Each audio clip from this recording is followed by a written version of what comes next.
basic is basically that we have to make the public aware of the general obligation bond, and we have to kind of communicate it in a very neutral way. And so I'm just going to read this presentation. I'm going to get through it as smoothly as possible. And I'm sure you all know quite a bit about these projects already, especially the Glendale Park water park project. So anyway, we'll jump in here. Let's see here, just a second.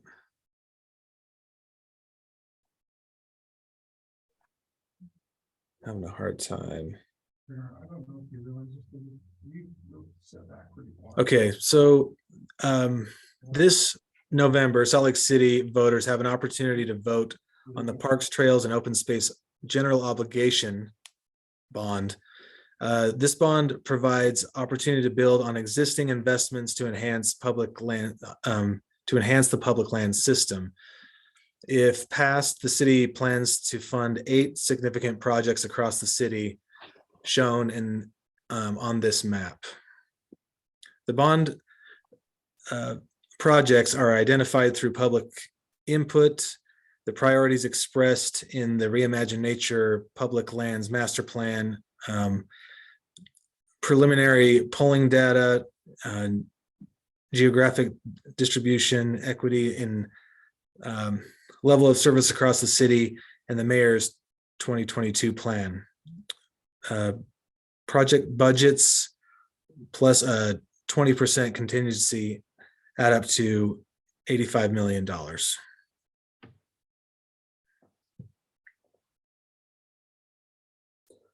You're going to have to hang with me here because this little thing that I'm reading is I have to kind of toggle through it here. The bond funding, if approved, will implement components of the Reimagine Nature Master Plan.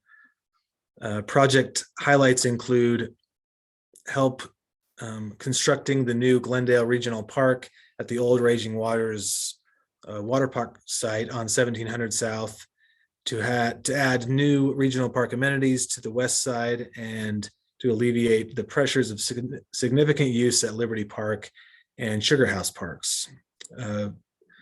Another is to create new parks, including playgrounds and trails in Glendale and the Granary District, where there are currently very few green places to play. Update aged facilities and increase community identity for at least one neighborhood park, trail, or open space per council district and at Allen, Fairmont, and Liberty Parks.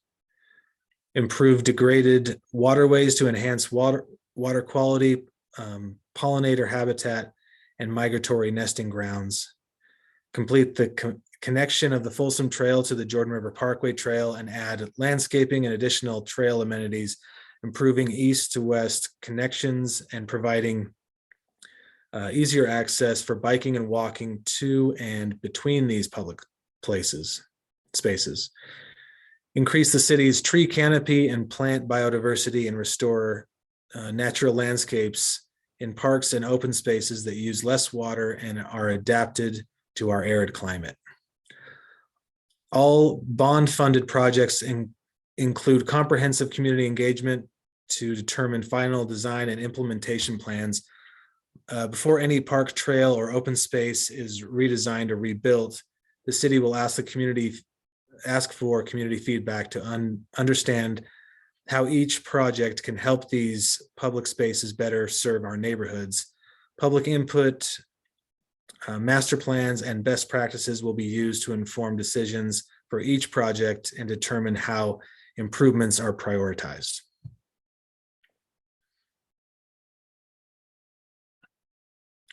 Planning and other critical steps for some of the projects can be funded by the bond, to be funded by the bond are complete.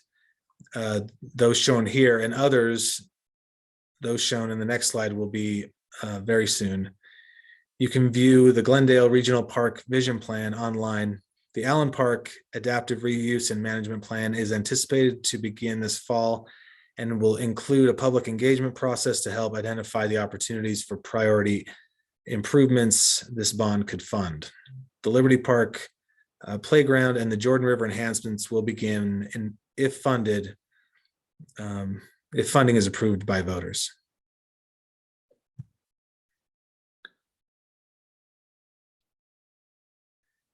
If bond funding is approved, other projects, those shown here, will proceed with more planning and public engagement opportunities, including completion of the Folsom Trail, reimagine neighborhood parks, trails, and open spaces, improvements to Fairmont Park and the Fleet Block.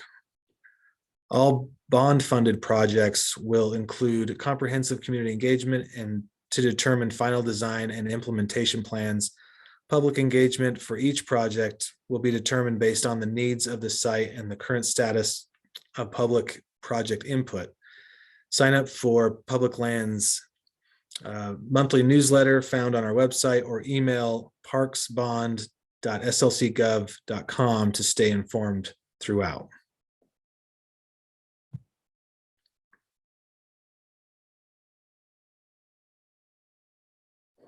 Why is bond funding being considered? Currently, 26% of the city's general fund budget comes from property taxes. Of the total general fund budget, approximately 18 million is allocated to fund public lands. Much of that budget is directed to the maintenance of our existing system, and many assets in the system are beyond measurable level of maintenance. From 2010 to 2020, Salt Lake City grew by 7%, adding approximately 13,000 new residents. The 2019 Public Lands Needs Assessment identified the need for an additional 94 acres of outdoor space to avoid overcrowding existing parks and trails. This growth also increases the use of and wear and tear on our existing public lands system. If approved, bond funding would help the city add more usable park and public lands space in multiple locations, helping to spread the demand by making parks more accessible and by replacing aged infrastructure that currently requires more maintenance. If the Parks, Trails, and Open Space Bond is not approved by voters, Public Lands Department will continue to receive its annual budget for maintenance and small improvements while continuing to seek opportunities to fund proposed improvements. The department typically receives some capital improvement program funding each year, which is specifically targeted to replace or expand the city's existing infrastructure. If the Public Lands Department only relies on CIP funds projects, the city will continue to respond to public priorities at the existing pace.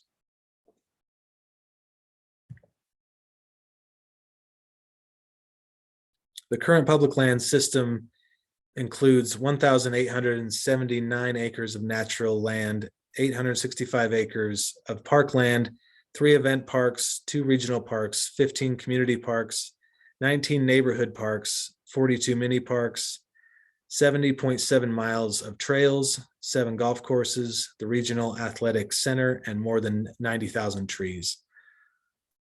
This averages out to about 13.59 acres of park and natural area acreage per 1,000 residents, the column on the left. Comparably sized cities like Boise and Des Moines, Iowa maintain 18 acres per 1,000 residents and 19 acres per 1,000 residents, respectively.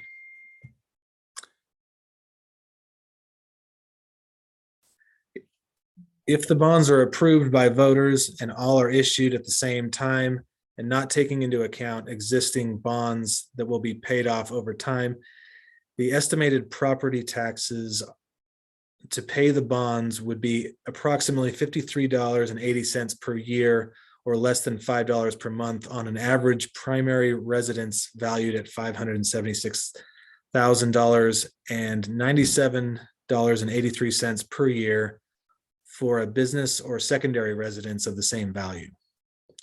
If the bonds are approved by voters and are issued in 2 or more installments, depending on the market conditions, it is possible that the cost of the bonds would not increase the existing property tax burden.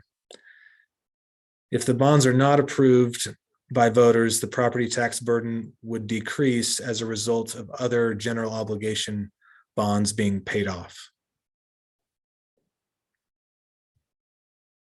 Important dates. Most of them are already passed. So the next date here, is getting ready to vote. And let's see here. So ballots must be postmarked Monday, November 7th. Let's see here.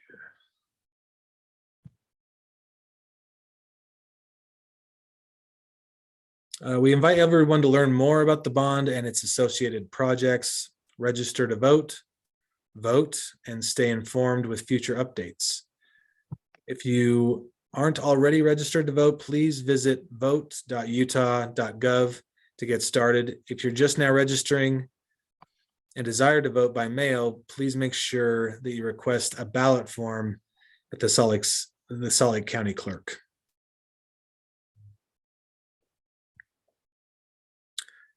That's about it here. And at this point, if you all have questions, this is the time to ask. Thank you. I'm going to start with online questions really quickly. Is Okay. there anyone online with questions? If you're on Zoom, feel free to raise your hand. All right, in person. Go ahead, just speak loudly so they can hear you. Okay. Are there any yard signs or anything to make for this? Vote yes on the geo bond. Did you hear that, Van? I did not, sorry. Did you hear it? Yeah, was that a question about yard sign availability? Yes. Awesome. Yes, we have a group that will be at the Pioneer Park Farmers Market this weekend with a bunch of signs. If you're passing through there, you can pick them up. Also, the Public Lands building about 5th South, just off Redwood Road. We have a bunch there too. You can just pop in and we can get anyone any signs that they'd like in their yards. Kat, can I come pick up maybe 10 of them from you and then I can just get them out to folks that want them? Yeah, definitely. I think Luke has a stash, so I can talk to him tomorrow and set some aside. Perfect. Yeah, I'll take 10 for now. And I think that'll be all that I need. Awesome. Thank you. Yeah. Yeah. Good question. Thank you. Any other questions? All right. I'm going to move on to, I'm going to change the agenda just slightly. I saw that Representative Romero has joined. And last time she was a trooper and waited until the very, very end to speak. So I want to give her a chance to go, and then we'll go to our next presenter, which is thanks, and Turner, and I'll probably log off after this. It's been a really extremely long day. We have been in session. Tuesday we had our appropriation committee meetings. I sit on executive offices and law enforcement, and so what we evaluate in that committee is the governor's office, the different departments. In particular, what we're really focused on right now is the prison. And then my standing committees are public utilities and law enforcement. Again, the prison has been a big issue for my appropriations committee, but also my standing committee, just because of the transfer. And then, as many of you have seen in the paper, there was an audit done on how prisoners were being treated. And so one of our main concerns was ensuring that prisoners were getting their medication, because we have a high number of individuals who have diabetes and they weren't getting their medication. They're working on that right now. They presented to our committee. And the one thing that I asked them is, like, it's okay to make like short-term changes and put a Band-Aid over, but what are their systemic changes when it comes to how they operate the prison, and just changing culture versus just addressing one particular issue with the prison. So we'll continue to follow up on the prison, myself and Senator Escamilla and Representative Hollins, and I'll continue to update you. I can, Turner, I can send you the gosh, I can't think today. I'll send you the audit that was done, and if anyone's interested in that, they can read the full audit. Outside of that, I know in the education committee, and my committee ended just before that, they were talking about what books should be allowed or not allowed in schools. And I just want everyone to know my stance on this. I really feel like it should be really up to the parent and their children on what books they decide to read. And I really feel like we as a state shouldn't be inserting ourselves in those particular decisions between what a young person should read or not. One of the books that they want to ban was called it's called The Bluest Eye, and I read that probably my senior year in high school, and it was a life-changing book for me. And so I would hate for something like that for a young person like me not to have an opportunity to read something or to identify with something just because someone feels it has pornography in it, when in actuality that particular book didn't. I will also send that information to Turner to update you. We usually will get like a list of all the different committee meetings and what happened probably next week. And when I get that, Turner, I'll just send that to you. And I just want to remind everyone it's election time. So please, I'm pleading with all of you to vote. Vote how you want, but just please exercise that right. And that's pretty much my update. Outside of, I do have an ethnic studies commission meeting tomorrow. Myself and Representative Hollins and Senator Escamilla serve on that. And that commission was formed last year to talk about how do we implement ethnic studies in our schools. And that's pretty much my update. Thank you. And I'm open for questions. We'll start in person this time. Any questions here? How about when I went to the University of Utah, the program that I went to required a depth and breadth, and ethnic or women's studies was required as part of what I had to do to graduate. So that was about 22 years ago. I think that there's a long precedent that we've had ethnic studies. I'm not sure if you're talking about on a lower level or what. So I'm curious about that. So this would particularly be, I'm not focused on, this wouldn't be a university setting. This would be in our elementary and junior high and high schools. I was the teacher assistant for Chicano Studies at the University of Utah while I was a graduate student and undergrad. And so this commission and our decisions, if I heard correctly from you, because I couldn't hear, I'm hoping I heard right, is specifically for elementary, junior high and high school students. And I don't know exactly what that's going to look like. That's why this commission's been put together. And they have people like me who has a background in ethnic studies. As I mentioned, I was the Chicano Studies teacher assistant while I was in graduate school. I also have a minor in Chicano Studies and background in political science, and I have an MPA. I'm not exactly sure what's going to happen with this commission. We had our first meeting last week, and so last month, and this will be our second meeting, but we're supposed to be really just looking at the standards and what kind of standards would be in place, make recommendations to the state school board in how they would implement ethnic studies. As I reminded one of my colleagues in the committee, my experience in growing up here in Utah might be very different than his, and we can't erase history. We can't forget what happened in the past, and there's a reason why we talk about historical trauma and we talk about the civil rights movement, because me personally, I feel like we're going backwards in this country instead of forwards. And so I would hate for us to wipe out the challenges we've had in this country just because it makes certain people feel uncomfortable. And so I don't know exactly what will happen with this commission, but I'll continue to keep people updated. But this won't directly impact a university. This is strictly focused on high school, junior high, and elementary. Thanks. Any other questions? All right. Any questions on Zoom? If you just raise your hand, I can call on you.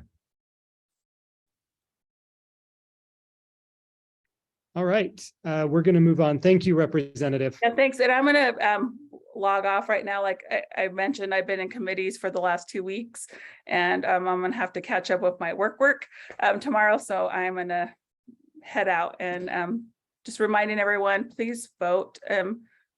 There are so many people in our community that if they could vote, they would, but because of their status, they're not able to. So if you're able to vote, please do it. Please vote for all the members in Glendale and on the west side, because we have such a low voter turnout, and outside of me being a legislator, when I'm not doing that and I'm not doing my full-time job, I'm knocking on doors, and so is my campaign. We were out there today after my meeting. So I'm just reminding everyone why it's so important to vote. This election is a really important election, even though it's a midterm, and it can have some consequences if we're not exercising that right to vote, especially at a county level. So have a nice day, everyone, and I'll see you soon. Thank you. All right, we're going to move on to McKay and Jasmine, who are here with the University of Utah. You want us up here? Yes, let me get your PowerPoint pulled up real quick. Let me make sure that this is working. Okay. Can everybody hear and see us on Zoom and in person? Yes, and Okay, then this big one forward, little one back. great. Sounds good. Well, my name is McKay Mielstein. This is Jasmine Garcia. We're here from the University of Utah. We're students in planning. And tonight we're going to talk a little bit about Salt Lake City's Thriving in Place initiative and their efforts towards creating a new 5-year housing plan. Some of you may have already heard of this, you may be familiar. We're just going to go over it briefly, and we want to get some feedback from you as well.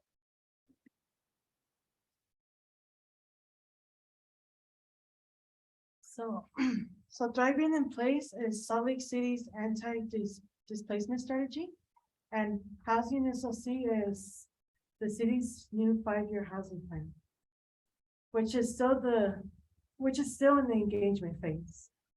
The two initiatives will work together to create a more affordable future in Salt Lake City.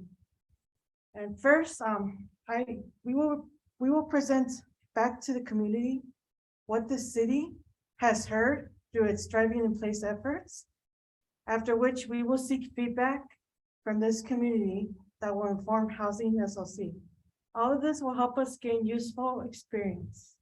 We are not here representing the city, and we cannot speak on behalf of the city.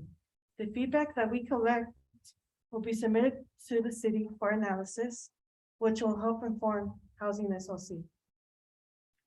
Thriving in Place is now in phase 2, where the team is looking for solutions that address the concerns raised in phase 1. We are here to present on the phase 1 plan. So our key takeaways from the first phase were mainly displacement. Rates are high and getting worse, as a lot of us know in Salt Lake City. Displacement is impacting a lot of people in the area, with the West Side communities in Salt Lake City facing disproportionate displacement rates. There are very few areas in Salt Lake where renters are not facing displacement pressures, and the city is losing its diversity as prices and displacement pressures increase. The city is losing its diverse populations as well. A big thing is there's no relief valves, and relief valves, by that it's meaning that there's no other areas to where people can move in the valley that's affordable. Not just in Salt Lake, but along the whole Wasatch Front. And of course, this is disheartening, but this is a good call to action, I think, for all of us. Since we're going through the findings fairly quickly, so if you want to dig into these findings and data, you can do so at thrivinginplacesaltlakecity.org. We can put that in the chat as well later. You can come to us afterwards. So the research conducted in phase 1 of Thriving in Place relied on information from surveys, both online and paper in person, that people in the communities have filled out. The findings from the research reflect on the survey responses from over 2,100 people whose demographic makeup is similar to the city's demographic makeup. According to the findings, there's a high level of concern from people about gentrification and displacement. Nearly a half of those who responded know someone who was evicted. That's a big number. And over a third want to buy a home but can't afford or are considering leaving Salt Lake City. So 3 out of 4 people think right now that a lack of affordable housing is the primary driver of displacement, of course. 40% point to new development and a lack of housing overall as a cause of displacement. This is from our findings, their findings. On a third, and third suggests that demolition or renovation of older buildings is also leading to displacement. And when we asked when asked what improvements they would like to see in the neighborhoods, 62% responded selected more housing affordability, 41% selected more housing options, 30% selected more homeless services, and 30% selected more diverse people and cultures. And we invite you to learn more and get involved by visiting the project websites, as you can see here, the links. And on the Driving in Pace website, you can dig into the data and read the full report. On the Housing SLC website, you can find ways to get involved in the creation of a new housing plan and learn more about the housing more generally. So right now, the Driving in Place team is in phase 2, which includes developing the draft framework for actions and specific policy/program options. There's also engaging the community in evaluating options, as well as returning to share input and draft recommendations, and taking plans to the adoption process, which will occur as early as in early 2023. So that's kind of why we're here. We want everyone to be involved as much as possible. So we wanted to ask you, first and foremost, what types of strategies do you guys think the city should prioritize in Glendale and also citywide to preserve existing housing, protect tenants, and support more housing production? We want to hear from you. So if you have any thoughts. Also online as well. You have to build at a pace that's large enough to account for the growing population of the city of the county. Otherwise, you're just going to continue to put pressure on the housing market in every possible place. And Salt Lake City is a geographic area where we don't have the luxury of growing out. We don't have endless expanses of farmland in front of us. We're sandwiched between mountains and a lake. So we have to come to the conclusion in our minds that we're going to have to grow up and have higher population density, or else we're just going to not be able to work out. There's the old way of life where you have a 1/4 acre lot and a bunch of grass that sucks up half the water in the western United States it's gone and it's not coming back. People have to come to the conclusion that that's just not how the next generation is going to be able to live. So you have to push that idea and then push the positive benefits of higher density living. And I can tell you, if you live in a city, a real city, where you have like 13 floors of high rises and then the bottom floors all shops and stuff, you don't have to have a car. It's true.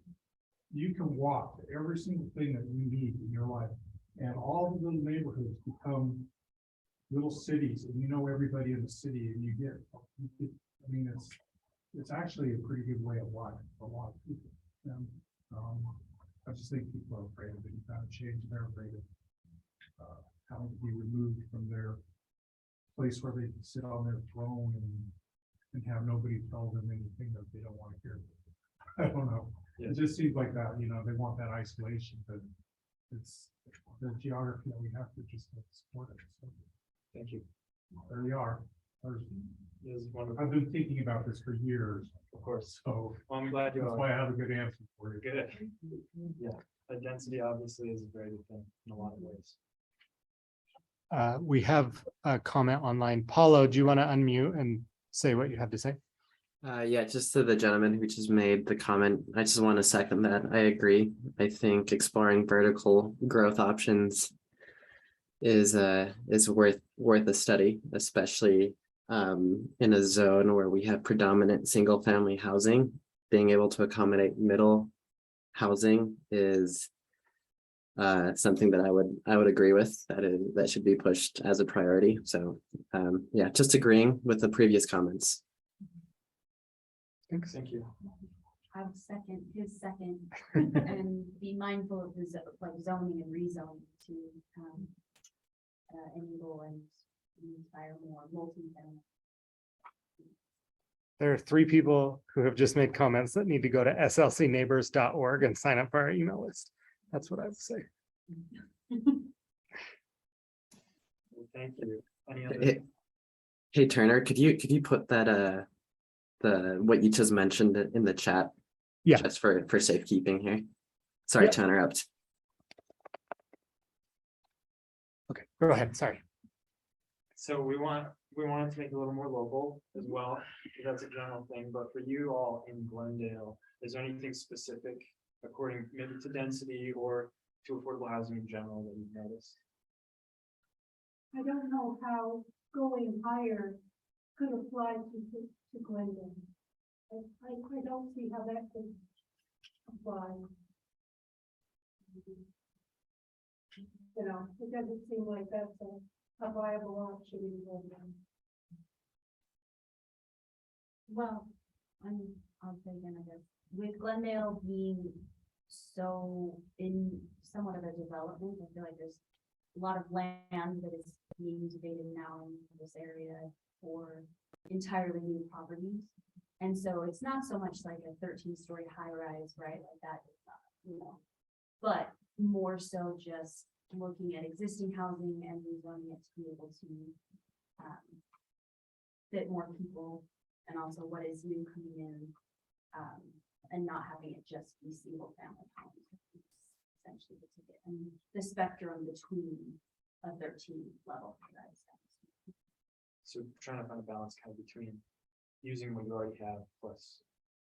Yeah. I would like to say that using the limited land that we have to create low density housing where we have one person per plot in a tiny home that nobody wants to live in, it's not a very good idea.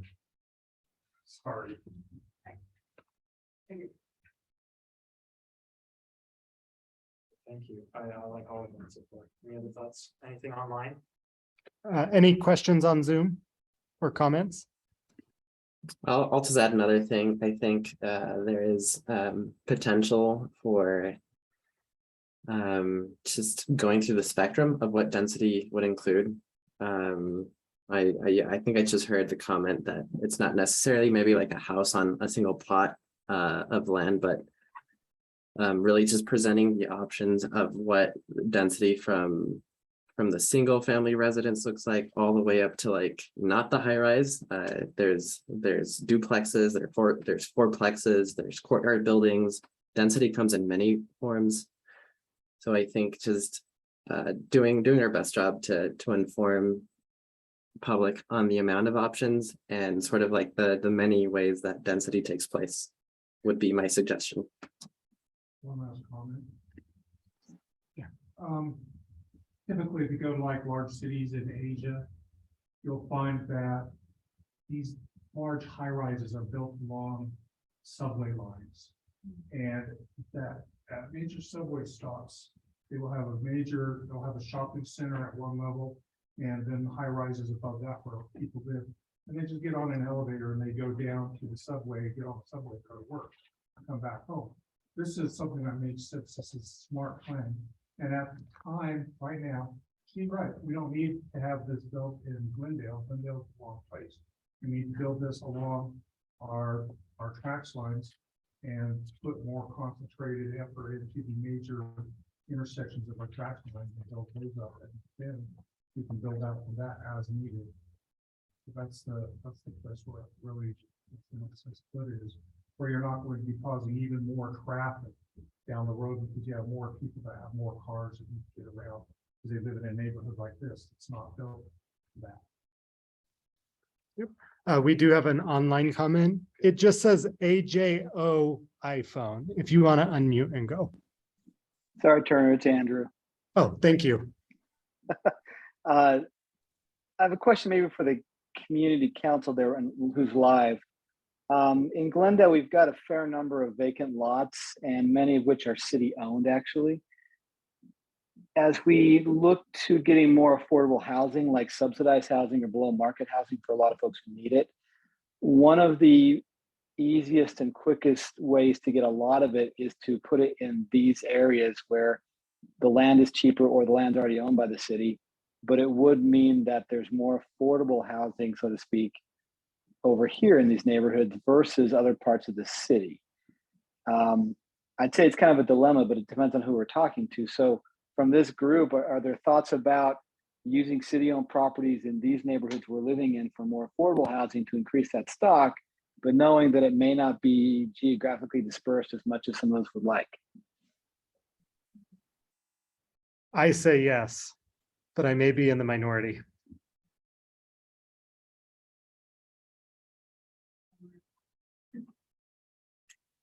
There's mixed reaction. Let's call it 50-50. You have to balance that added traffic. But we have one crappy Smith's, but otherwise we're a food desert. So, we need some more infrastructure before to build it. Infrastructure may fall, maybe not. Yeah, thanks, Andrew. Yeah, thank you. I think we can wrap it up real quick. That was good.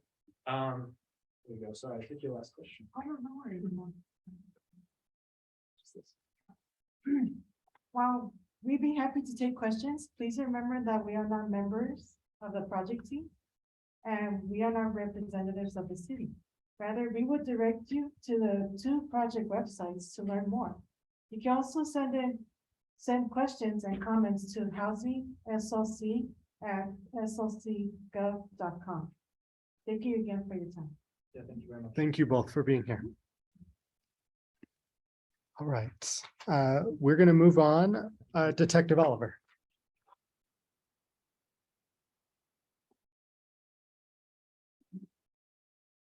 I think I made some waves last month, so we will not make any waves. So just go through some numbers, and as I go through some of the numbers for the District 2, the west side, just think of some questions or concerns or complaints or kudos or whatever that we can talk about after.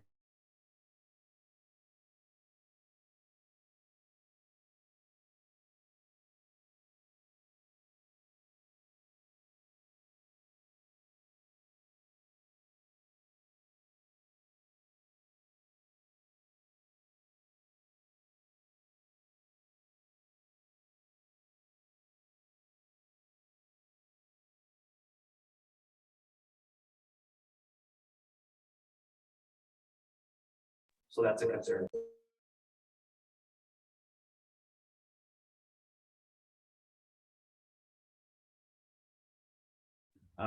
We're up 16.3% over a 5-year period. So that's pretty decent considering it's over 5 years. For this last year compared to where we were in 2021, we're down 14%, which is good, which is great. We like to see that. But again, as we get into the colder months, we like to warm up our cars, and that's where we're going to start to see a lot of increase in stolen vehicles. So do not warm up your cars. Tell your neighbors not to warm up their cars unless you're sitting in it, of course, but just don't turn it on and go back in the house, because that's where we really see a significant increase in stolen vehicles. Those are pretty down basic numbers. Any questions, concerns, things we're seeing in the neighborhood that we should be concerned about? And Sergeant Ties is here as well with our gang task force. So if there's any questions for him, there's a house next to my wife's line where a bunch of Spanish people hang out every weekend. I have a sprinkling system that's been broken 9 times by their property that I can't tell who's doing it. And I have replaced 9 different heads. And every time I replace a head, it comes up broke.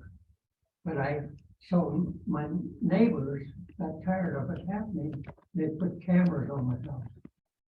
So I'm starting to see what's going on there, And if it's, but I don't know what to do.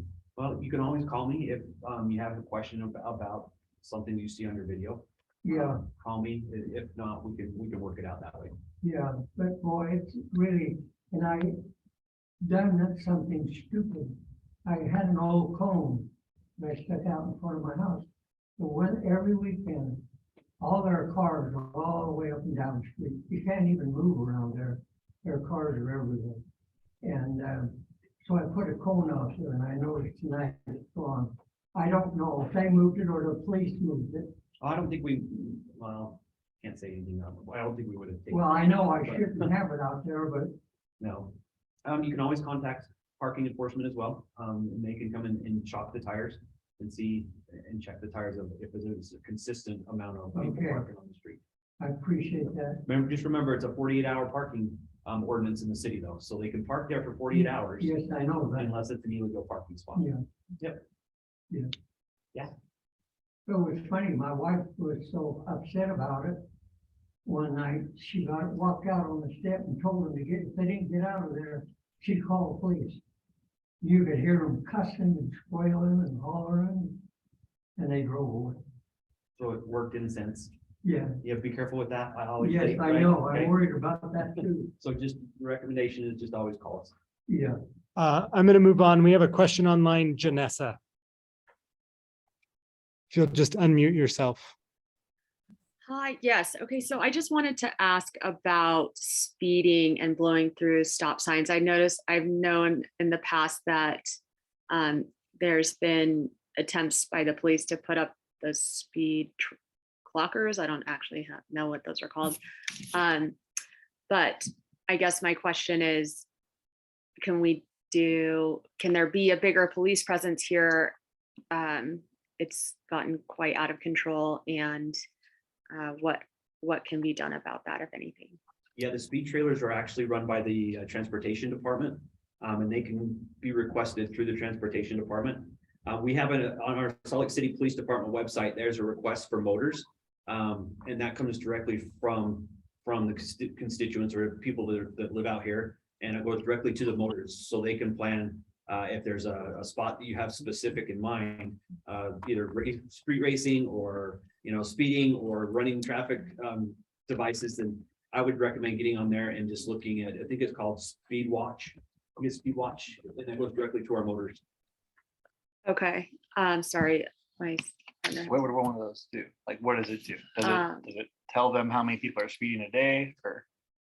I guess the question is, For the trailer, yeah, go ahead and ask. What do you have? So the idea with one of those, like, what do they actually do besides tell you that you're speeding? Does it report like how many speeders are going by a day or something like that? so our motors department does have, our motors officers do have some things that they can put on the road that will tell them how many people are going through there, this average speeds. The trailer itself doesn't, it just tells you your speed. Right, okay. The motors can put out some of those devices that will track how many cars have gone through there, average speeds, high speed, low speed, all that stuff, so they can kind of do a study and get more officers out there if it is really rampant.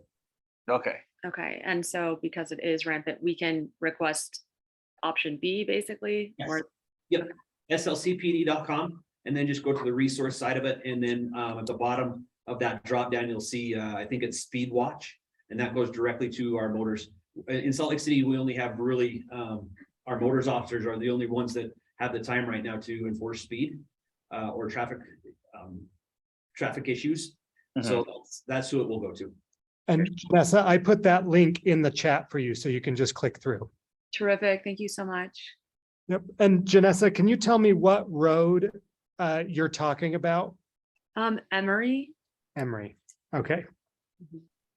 Is there a specific location or just Emery from like 13th to 17th?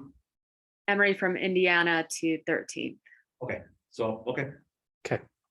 And Janessa, one thing we are doing through the community council is we're going to be in the spring painting a big mural on the intersection of 1000 South and Emory to do, and also working with the school there to talk to parents, because a lot of the issue is folks that are going to and from the school.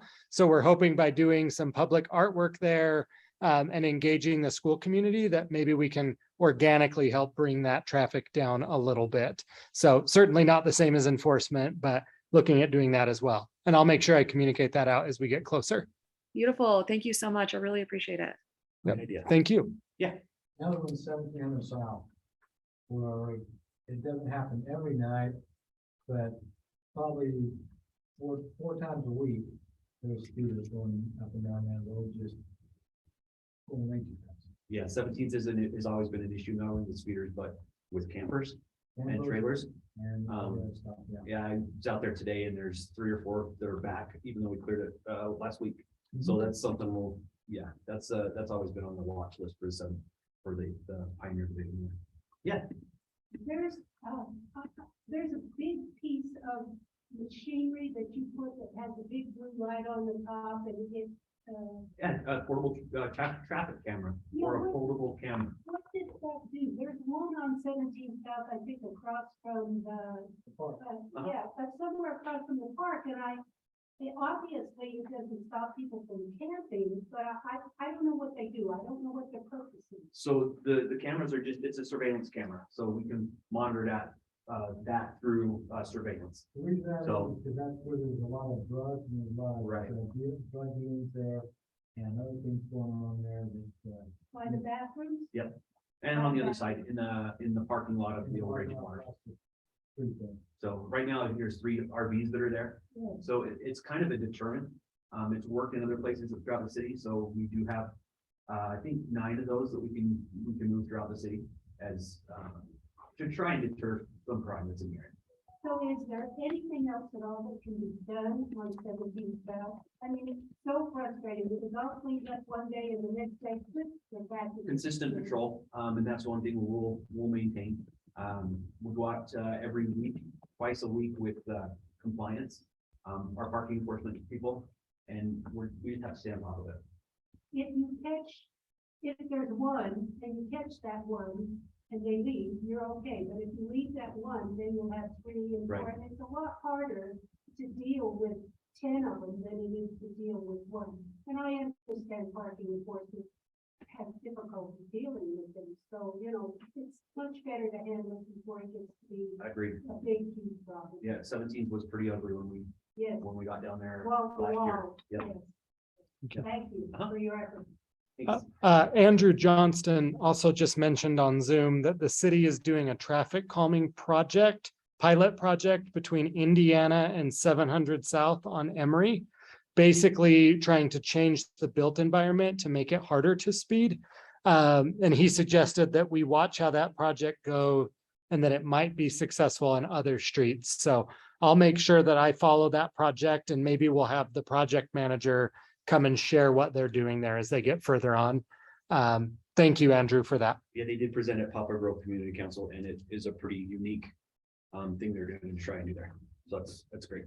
They are putting the traffic circle on, I don't know what north it is, but there's a traffic circle and the traffic bumps. What north is that? Yeah. They're putting a They circle. are big First circle. bumps. Oh, Yeah, they are really big bumps, but the whole thing really is, it's a big thing. Yeah. It's not as drastic as a lot of the bumps can be, and it just looks like it's a moderate use of. yeah, and that's through their transportation division. They just do a really job. So that might help. Yeah. I don't know that you could do something like that on such big chain as 17, with too much of the main road. Too many semis that go through there and they'll, yeah. But it would probably work on a smaller, Right. like in. Yeah, and just before I leave, you see anything along the river that's your concern? I know there's a lot of stuff going on. The health department's out there regularly. We have a big cleanup tomorrow that it's going to happen again. So just let us know what you're seeing along the river. think that's it, unless there's any other questions. Thanks. I do, I'll have to go out and get them. Yeah, I'll get you. Thank you, Detective Oliver. We're at the end of our agenda. We're not going to have presentations from the mayor's office or the city council tonight. The only reason for that is next Thursday, the mayor and council member Pui are doing a joint town hall with us at the Sorensen Community Center. So we have flyers for that. We'll make sure that we send out an email about it. But it will be next Thursday. Let me make sure I get my time right. Next Thursday from 5:30 to 7 over at the Sorensen Community Center, and it'll be in the Black Box Theater. Basically, the mayor is going to present for 20 minutes. Council member Pui will present for 20 minutes, and then the rest of the time will be set aside for questions. So if you have questions that you would like to ask of the mayor or of the city council member, please join us next Thursday, 5:30 at the Sorensen Community Center. That's the end of our presentations and agenda tonight. Unless there are any questions or topics we need to talk about, we can go ahead and wrap up. All right. Thank you all for coming out. Thanks everybody for joining online.